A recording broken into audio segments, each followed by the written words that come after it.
വിശുദ്ധ ലൂക്ക എഴുതിയ സുവിശേഷം അദ്ധ്യായം 13 22 മുതൽ 30 വരെയുള്ള വാക്യങ്ങൾ. ഇടുങ്ങിയ വാതിൽ. പട്ടണങ്ങളിലും ഗ്രാമങ്ങളിലും പഠിപ്പിച്ചുകൊണ്ട് അവൻ ജെറുസലേമിലേക്ക് യാത്ര ചെയ്യുകയായിരുന്നു.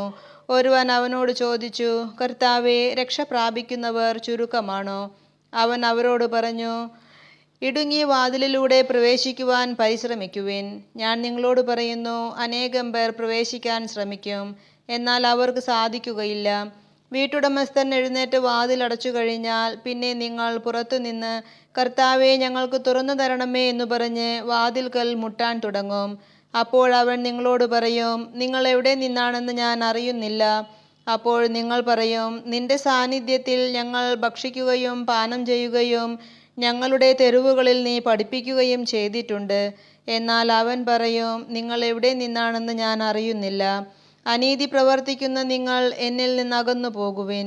അബ്രാഹവും ഇസഹാക്കും യാക്കോബും സകല പ്രവാചകന്മാരും ദൈവരാജ്യത്തിൽ ഇരിക്കുന്നതായും നിങ്ങൾ പുറന്തള്ളപ്പെടുന്നതായും കാണുമ്പോൾ നിങ്ങൾ വിലപിക്കുകയും പല്ലിറുമുകയും ചെയ്യും. കിഴക്കുനിന്നും പടിഞ്ഞാറുനിന്നും വടക്കുനിന്നും തെക്കുനിന്നും ജനങ്ങൾ വന്ന് ദൈവരാജ്യത്തിൽ വിരുന്നിനിരിക്കും.